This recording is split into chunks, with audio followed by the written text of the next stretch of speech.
church parking lot, a woman is found murdered.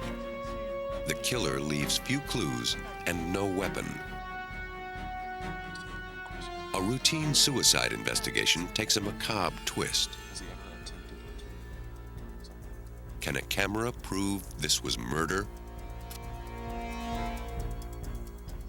And a fire rages in a nursing home, killing 15 residents. Armed only with his photographs, it will take the coroner 6 years to prove this tragedy was no accident. Forensic photographers solved these crimes by preserving crucial details missed by the naked eye. After the evidence is erased, the new detectives must rely on camera clues.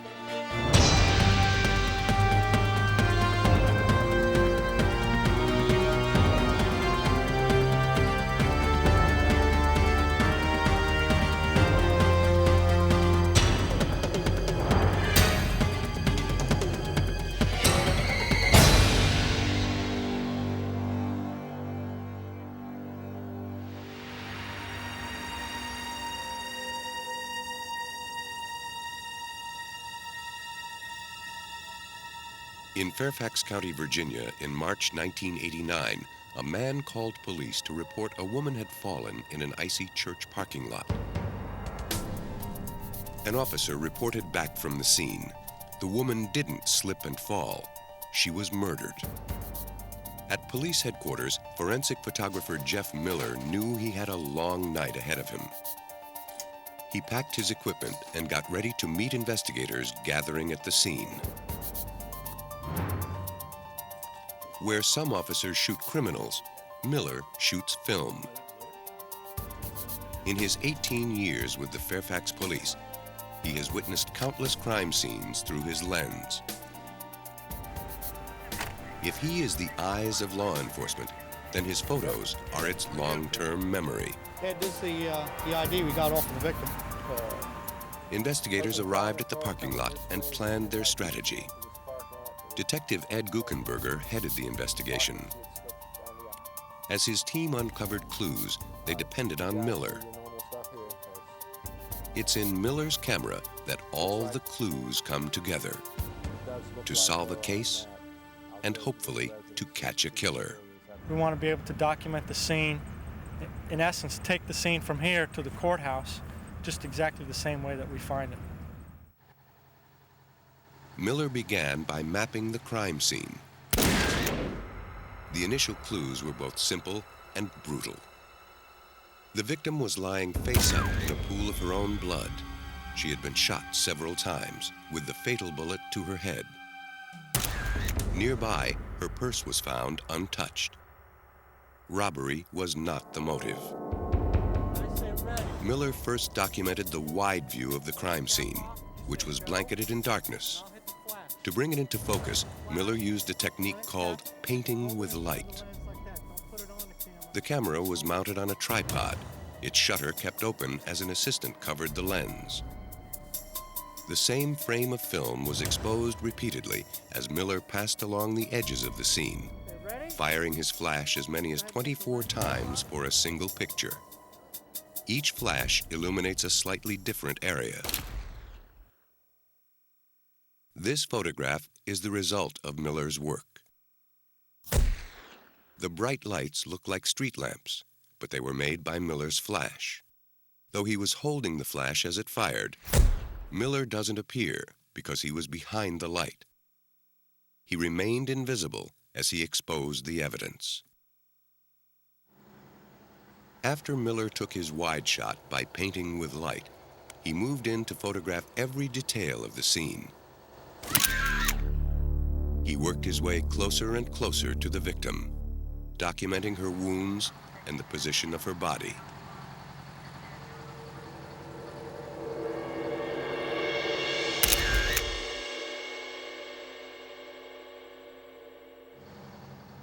You guys see these bloody tire tracks? Miller discovered some bloody tire tracks near the victim. It looks like when the vehicle left here, it ran through the pool of Officers were sent to follow the trail, while others stayed behind to comb for additional clues. Miller found 2 bullet casings. The man who called the police parked his van over them.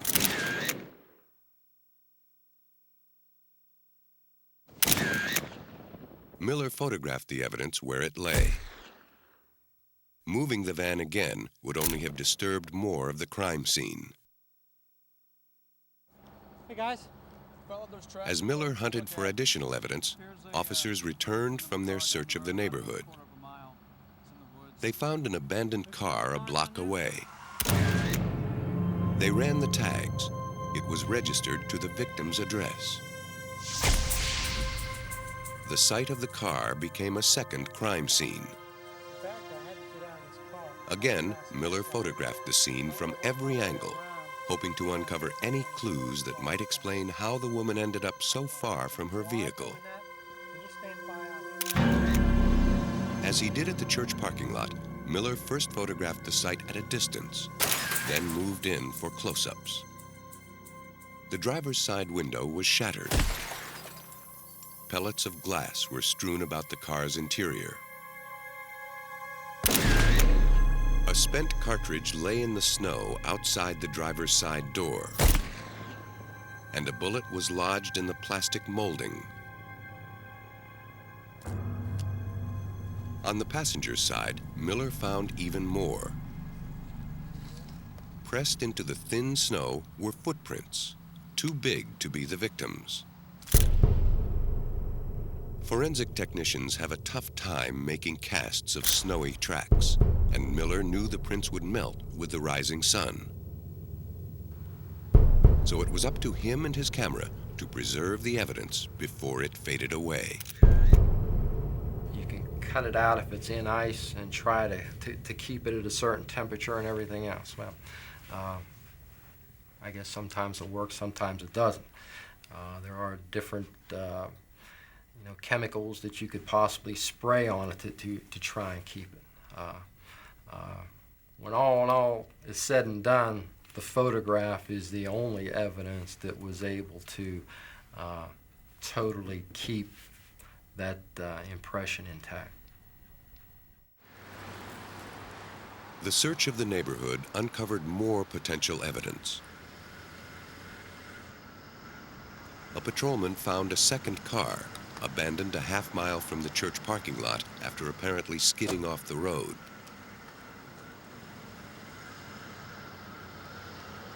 The second car became the third crime scene during this night of sporadic clues. Police began to search for a connection. On the seat, an officer found a leather gun holster. He ran the tags on the vehicle. The owner lived just 2 doors from the victim. Process this scene. At dawn, Jeff Miller inspected the church parking lot again. He hoped the sun would shed new light on the case. By now, the snow had melted. We wanted to come back and check the asphalt parking lot and make sure that we collected all the evidence. We don't want to leave anything behind. Once we leave here, you can't come back. His effort paid off. Daylight revealed fragments of glass buried in the snow the night before. If the glass matched the broken window in the victim's car, police could say the car was in the parking lot when she was killed. Okay, there's something over here.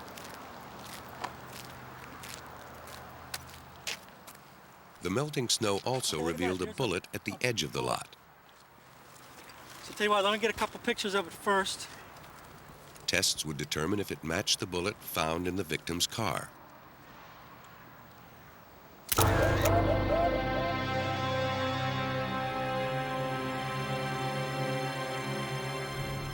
While Miller checked the parking lot, Ed Guckenberger hit the road. His first stop, the victim's house. In homicide cases, family members are usually the first suspects. I have to read very quickly once I knock on that door the type of response that I get from that person who opens it. And in this case, I had a husband that was dressed in a bathroom that I had woken up out of his sleep. He stated that his wife should have been home and she was at a church meeting.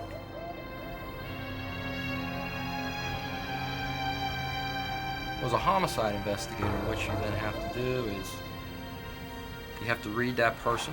Does he seem sincere? Is this some ploy or something else? Well, there was nothing from what he was telling me to show that he was in any way involved in this. Confident the husband wasn't involved with the woman's murder, officers followed their next lead.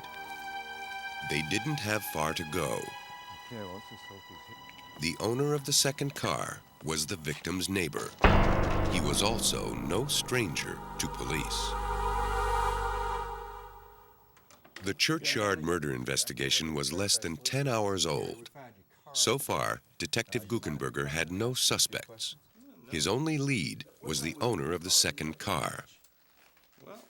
The man police wanted to talk with was Gary Asa Donahue. Ed Guckenberger asked him to come to the station for questioning. To his buddies in his motorcycle gang, Donahue was known as Redneck. Police knew him by his criminal record. Donahue told police he'd been out drinking the night before. When he got home, he realized his dog was loose, so he drove around to look for it. He lost control of his car on the icy road and skidded into a ditch.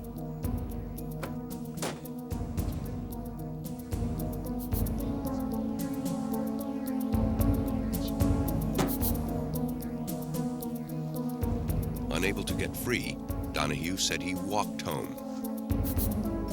Although his route would have taken him past the victim's car, Donahue told police he didn't see it. He said the holster in his own car belonged to a friend, but he didn't have the gun.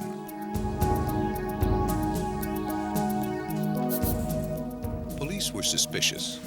They asked Donahue for his jacket and boots, which might hold clues that told a different story. Donahue willingly surrendered them. In the darkroom, Miller developed one of his most hopeful leads.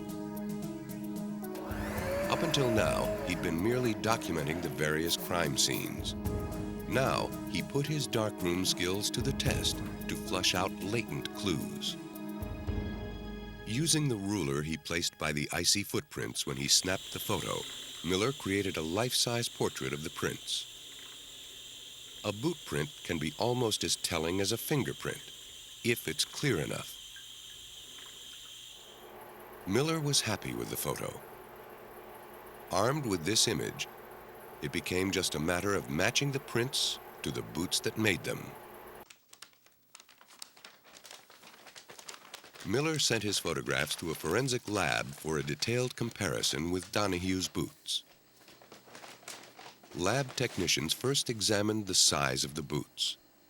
If the prints are off, even by a few millimeters, there is no match. The tread pattern was examined next. Technicians pored over the sole of the boot, making sure that every detail matched Miller's photograph. So far, so good. But next came the litmus test, matching the boot to the foot that wore it. It required a close look at the boot's anatomical wear. Anatomical wear is the wear that each of us impart into the bottom of the shoe based on how tall we are, how much we weigh, our bone makeup, how we walk, whether we walk on the inside of our feet, the outside of our feet, more so on the heel, more so on the toe. Donahue wore a lift in one of his boots. It added to the unique anatomical wear and left its signature in the boot prints. Last, technicians examined the boots and the photographs for accidental wear and tear, nicks and cuts from daily use. In this particular case, there are certain marks, certain cuts, certain indentations in the tread pattern that the examiner was able to see in the photograph and was able to find also in the shoe, that he's able to say that this shoe made this impression to the exclusion of all the other shoes in the whole wide world. The footprint evidence placed Donahue at the victim's car. Guckenberger credits the photographs with keeping the investigation on track. we didn't have the photographs of that shoe impression, then we're mainly just stuck with firearms evidence. A person might have a gun, but who actually shoots that gun? But this person wears his own boots. Investigators then examined Donahue's jacket, combing it meticulously for fibers, hair, cloth, anything that might link Donahue to the victim. They found glass particles. What new information could they provide? Forensic tests determined the glass from the victim's car matched the glass in the parking lot. If the glass from Donahue's jacket matched these samples, it would place Donahue at the site where the car window was shattered and where the victim was killed. The glass matched. Police could now prove that Donahue was in the parking lot and maybe in the car at the time of the murder. The bloody tire tracks were the next link. Because the victim couldn't have driven through her own blood, investigators were able to show she was killed in the parking lot and that somebody else moved her car. As her car was leaving the scene, it drove through a pool of blood that was coming from her. The blood adhered to the tire, and the rotation of the tire through the parking lot kept leaving a blood transfer onto the ground. So that's what that was from. The scattered clues were coming together, thanks in large part to Miller's accurate documentation of the scene. The only thing missing was the murder weapon. To help pinpoint it, investigators tested the bullets and casings found near the victim and her car.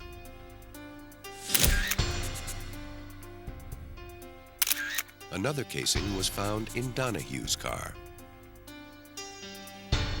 Lab tests showed all the casings were fired from a rare Hungarian pistol, a 9mm auto-loading Fromer, a gun that peaked in popularity around World War II. Tests of the impression on the holster from Donahue's car matched the impression a Fromer would make. But the gun was nowhere to be found. Police scoured the area and came up empty. Donahue, for all his earlier cooperation, drew the line at providing the gun, swearing he never had it.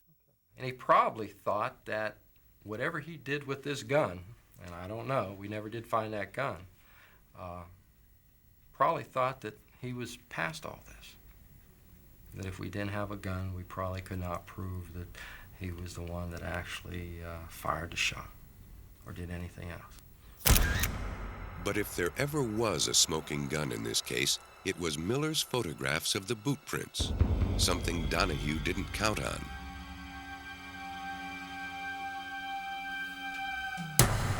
Officer Miller and Detective Guckenberger began to build their case.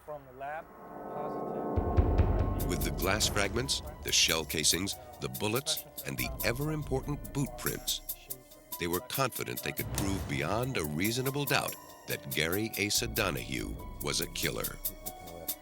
Okay, great. Miller's photographs became primary evidence before a grand jury, which sent back Donahue's indictment. The photographic clues that Miller provided helped piece together the story of that ill-fated night.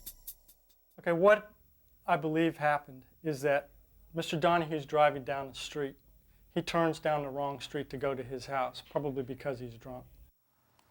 Donahue lost control of his car and slid off the road. Angry, he got out of the car and began to walk home. As the victim came down the street, she recognized the car. She likely had seen it in her neighborhood for years. Donahue bought it from another neighbor. Perhaps she's acting as a good Samaritan. She stops to offer him a ride, or perhaps he stepped out on the road and flagged her down. The other possibility is he stepped out on the road with a gun and made her stop for him. They go down the street to the church parking lot. Something occurs inside the car in the church. I don't know what that is. In homicide investigation, you're not always going to be able to answer every single question that you have.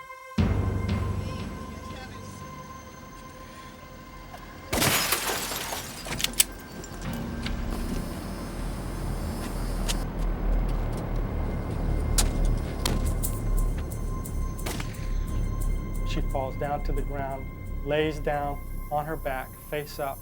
Donahue then has a better target, a non-moving target. He then advances towards her, and as she's lying there on the ground, he puts the gun right up to her face almost and executes her.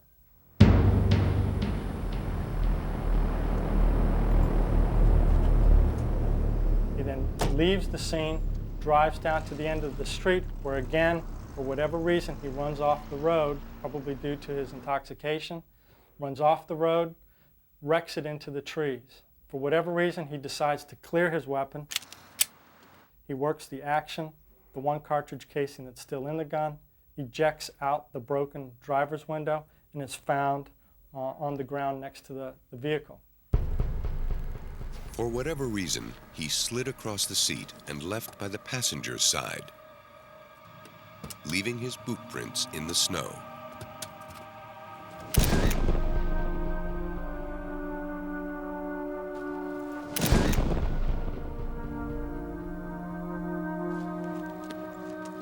This is your worst type of killer, because this is the person that kills out of meanness. There was no reason at all to kill this woman. She was not, your victim that puts herself in a situation because of a crime. She's not that type of person. She's the type of person that her innocence is what got her into trouble. That day, she ran across an animal. Gary Asa Donahue was sentenced to life in prison. The senseless death of the woman in the church parking lot shocked the residents of her quiet community. Further south, in Miami, Florida, murder is more common, but no less shocking. Through these doors at the Metro-Dade County morgue in Florida come every kind of death, both natural and unnatural. As bodies come into the morgue, it's the job of forensic photographers to document wounds and other identifying traits before the corpses are stored. The work is never routine and often tragic. On this day, a 5-year-old girl is the victim of a random shooting. She was caught in crossfire during a parade. Forensic technicians examine her wounds. Perhaps they hold the key to the killer. Dade County detectives rely on the information to start their investigation. We are trying to determine, number one, what caliber of round it was that did strike the victim. And number two, the path of the bullet as it entered the body and then exited. That will help us in trying to determine possibly who our shooter is.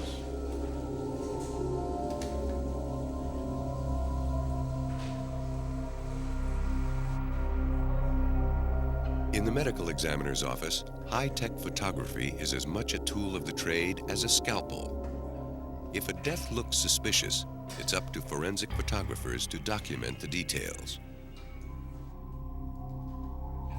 They start with the wound and then photograph individual organs as the autopsy proceeds. These gruesome photographs survive long after a case is closed. They provide a visual database authorities can refer to if a similar case comes up. Knowing what to look for streamlines any investigation.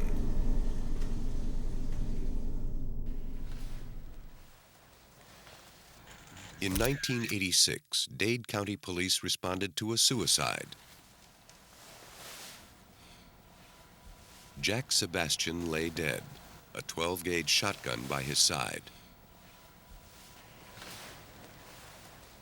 When death is involved, it's standard procedure to capture everything on film. Did you see anyone enter or leave the house? The victim's girlfriend told police she was outside when she heard the blast. I want to get everything. Sebastian left no note. At the morgue, a staff member felt suspicious about Sebastian's wound and called medical examiner Jay Barnhart. Good morning, Dr. Alvarez. What do you have? Barnhart mapped and measured the wound. Which appears appears to be an entrance. In his initial opinion, this was no suicide. Sebastian was shot almost directly between the eyes. His wound was surrounded by stippling, small speckled burns made by the gunpowder exploding from the shotgun's muzzle. If Sebastian held the gun directly to his head, the gunpowder wouldn't have marked his face. From the stippling, Barnhart knew the gun must have been held some distance from Sebastian's forehead when he pulled the trigger. Something wasn't right, and Barnhart was determined to get to the bottom of it. First, Barnhart ordered photographs of Sebastian's wounds.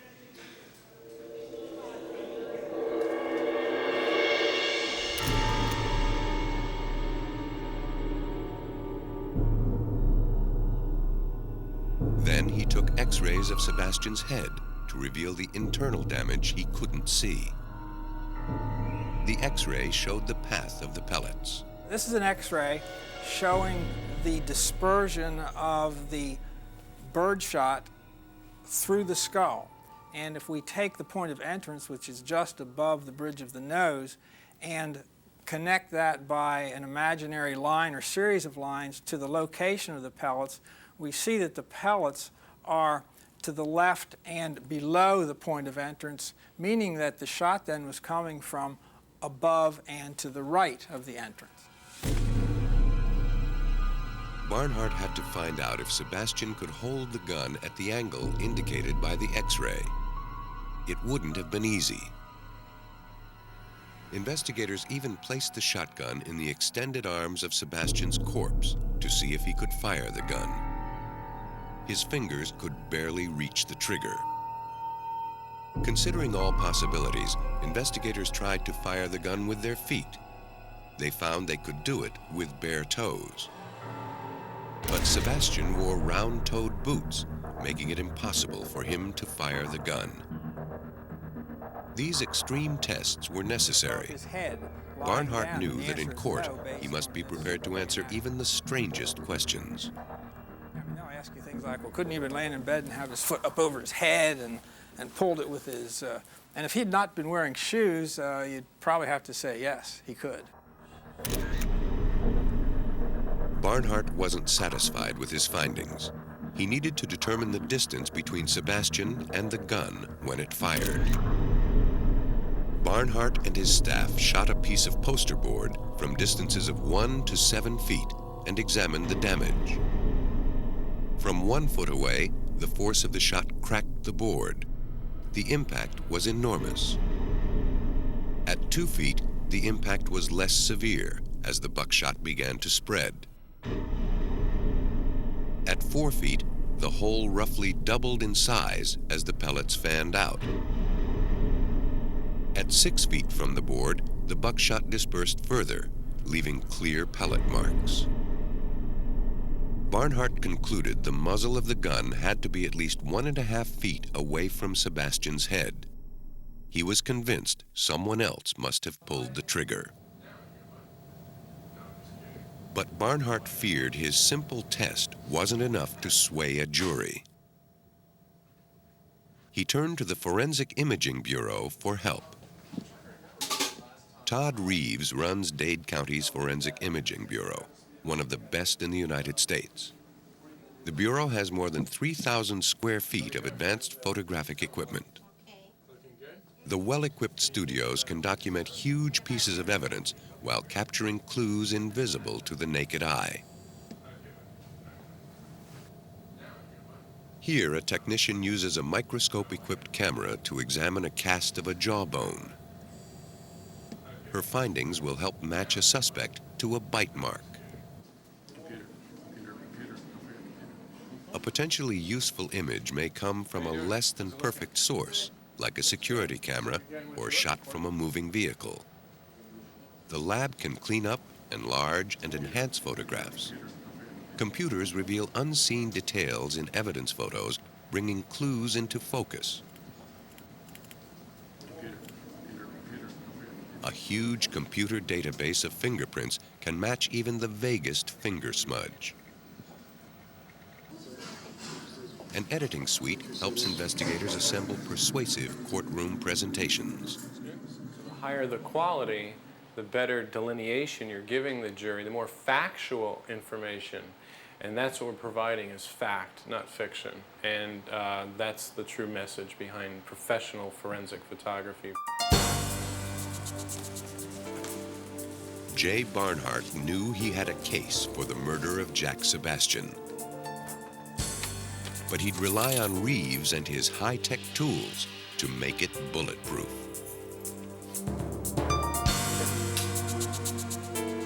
We've got a case of this biker. Every fatal wound tells a tale. In the case of Jack Sebastian, the injuries around the wound completed the story. When a gun fires, it shoots more than projectiles. From the muzzle comes a flash of fire, a blast of gas, a puff of smoke, and a shower of sparks. Each can leave its mark. Place the muzzle of a gun directly against the target, and all this debris goes into the wound. Pull the muzzle further away, and the debris becomes more and more dispersed. The forensic photographs of Sebastian's injuries showed the stippling wounds. They also revealed bruising under the eyes, on the nose, and on the cheek. Barnhart believed the damage was caused by the open petals of the shot cup, a plastic sleeve that holds the buckshot. But how far away would the shotgun have to be to allow the shot cup petals to open? Barnhart and Reeves believed high-speed photography could provide the definitive answer. And it allows the doctors and the police that are investigating the case to be able to see things we can't see with the human eye, things that are moving as fast as Mach 15. High-speed photography can stop a bullet in midair. More than that, it allows investigators to examine, frame by frame, the impact and damage that bullet produces as it connects with its target. Wounds can then be matched with bullets. In cases where no weapon is found or a bullet isn't recovered, a series of high-speed photos may help investigators make the identification. Reeves and Barnhart designed an experiment to determine the distance between Sebastian's head and the muzzle of the gun that killed him. I don't know if there's any, I think we have film in the 35. Crank it in there after it's in the vise. They mounted a shotgun on a rack, held perfectly level. Next, they positioned two cameras along the line of fire. As the shell and debris left the muzzle, they would fly past the cameras, which would snap their picture. It was crucial that the gun not move when fired. They loaded the gun with the same type of ammunition that killed Sebastian. Let it go. Fire in the hole. Okay. Reeves then placed a sensitive microphone near the muzzle of the gun. When the microphone picks up the sound of the shotgun blast, it trips a flash unit. A ruler placed behind the microphone measures how far the shell travels as the shot cup petals begin to open. The high-speed flash fires for 1/2 millionth of a second, necessary when photographing at blazing speeds. For the clearest image, Reeves and Barnhart need the camera to be as close to the flying shell as possible, but must determine the best place to put it. They first try the test with a large format Polaroid camera. The fast-developing film allows them to take test photos of the experiment so they can position the second camera correctly. For the actual test, they use a standard 35mm camera with highly sensitive film to freeze the shell in its path. The investigators are now ready to try their experiment and catch a shell with a flash of light. If all goes well, they'll produce an irrefutable record of the shell and its components in flight. Barnhart can then use the information to verify where the plastic petals on the shot cup began to open into the pattern that damaged Sebastian's face. Each time the gun is fired, Reeves inches the microphone away from the muzzle. As a result, the flash will go off a little later. The projectile will travel a little farther. The camera will catch it as it opens in flight.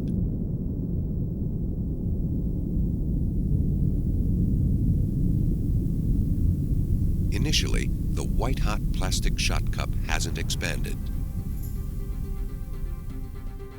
After 18 inches, the petals begin to spread, discharging the pellets and falling away. At about 30 inches, the petals have fully opened. Barnhart and Reeves succeed in making a photographic point-by-point map of a shotgun shell's trajectory. By comparing the wound with the pictures, investigators determined the gun was fired from a distance of 18 to 24 inches from Sebastian's face. Expand our database here. The results corroborated Barnhart's own experiments and gave him the evidence he needed to prove Sebastian couldn't have possibly shot himself.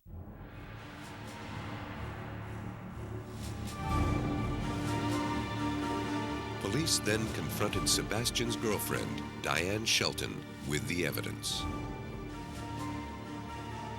She confessed to pulling the trigger and was sentenced to 12 years in prison.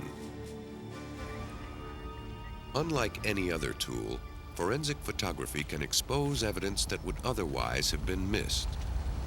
And sometimes, photographs are the only way to prove a crime was committed at all. When a Pennsylvania coroner was certain a tragic accident camouflaged a mass murder, his photographs became his only allies. Forensic photography played a crucial role in the investigation of a devastating fire in a nursing home. Retired Wayne County, Pennsylvania coroner Robert Jennings spent 6 years trying to prove the fiery deaths were no accident. Jennings has spent much of his life combining his role as coroner and his love of photography. He has been snapping shots for more than 45 years. We got some fire to the left here. Let's really knock that down before we go in. His story begins on the grim night of October 19, 1971. A fire killed all 15 residents of the Geiger nursing home, a private home attached to a farmhouse near Honesdale, Pennsylvania. Most of the victims were found in their beds, dead from smoke inhalation. A few were overcome as they crawled on the floor. As coroner, Jennings rushed to the scene. State police and firefighters had begun removing bodies before Jennings had a chance to document the area. After asking the firemen to stop, Jennings began photographing all he could. The location of the victims could prove important. Jennings tried to track the blaze with his camera lens inside the pitch-dark building. Time was of the essence. He went right to work, hoping his pictures could help determine what caused the blaze. But the darkness and smoke foiled his efforts.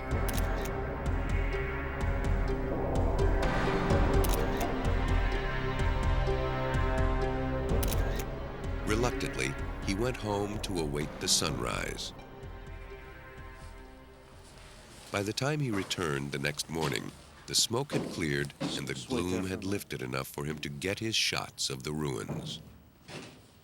If your normal f-stop would be f11, then you would have to open up at least 2 more stops and give it more light to get the detail and so forth that's needed in this type of evidence photography, that at least arson experts have an opportunity to examine the charring and so forth. Working in the crumbling shell of the building was time-consuming and treacherous. But Jennings was determined to commit every inch of the wreckage to film.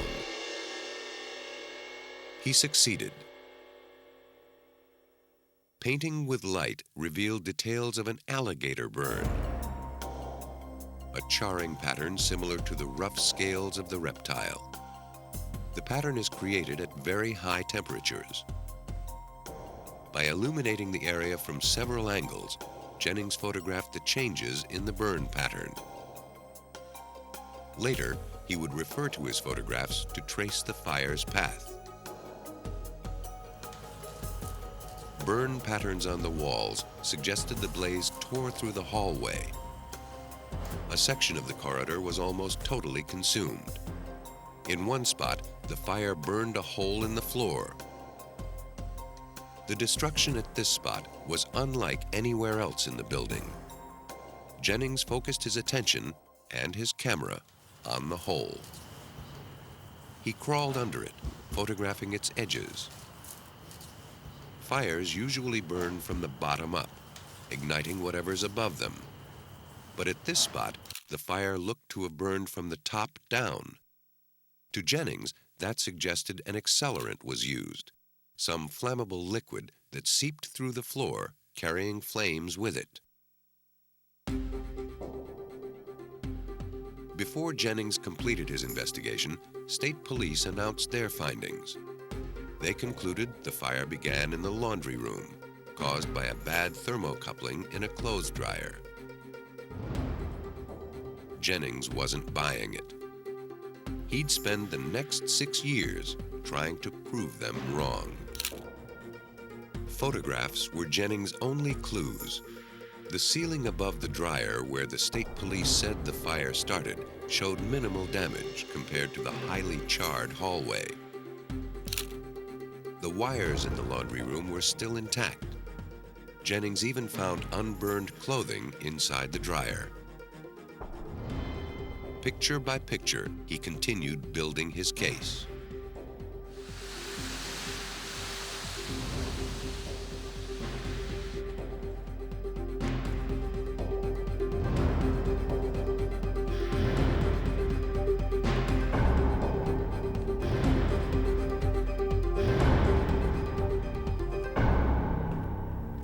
Today, a quarter century later, Jennings' evidence remains, though the building is long gone.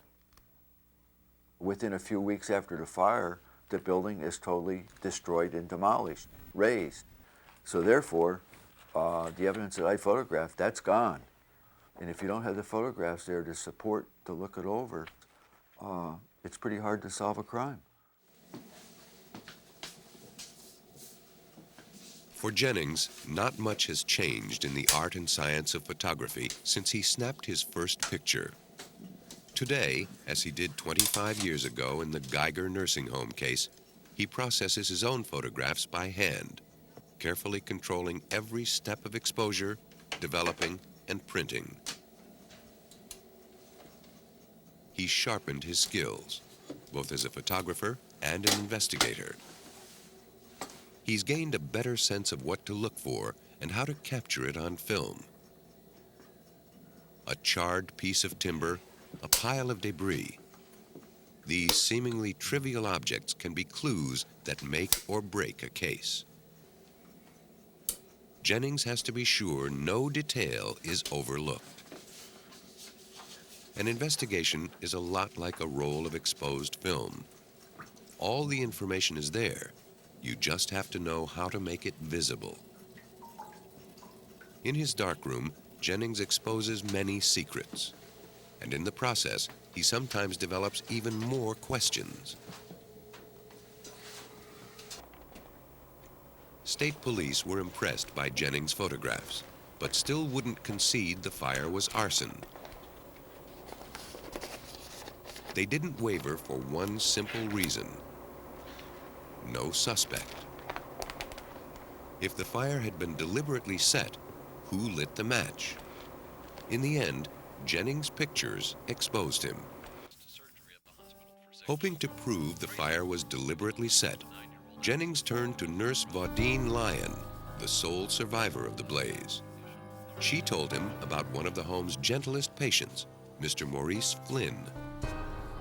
Mr. Flynn, a deeply shy and private man, would end each day in his room, reading the Bible by candlelight.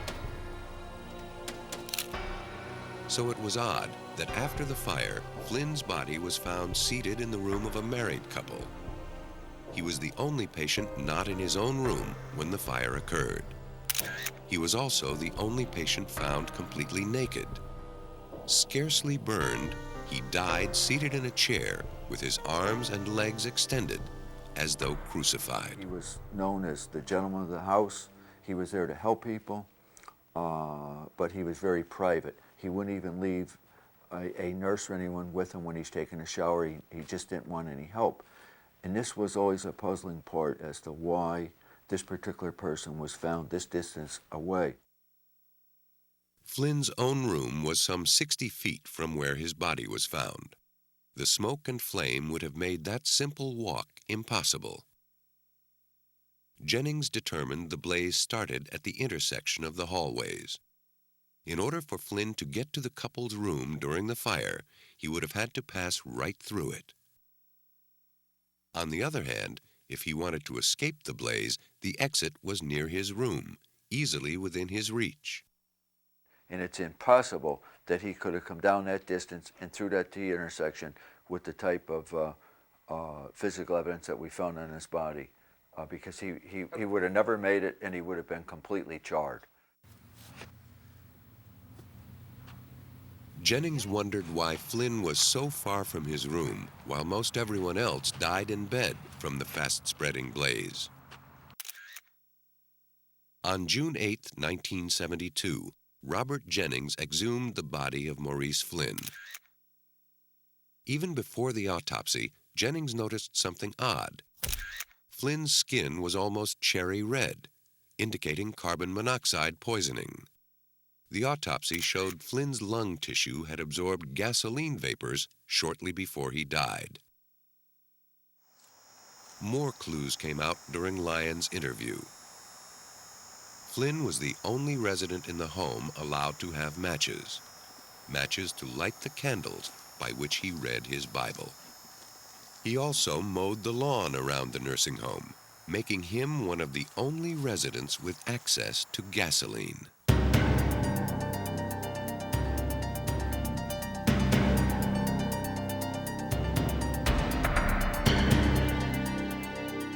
Flynn behaved strangely the day before the fire, ranting and citing biblical verse.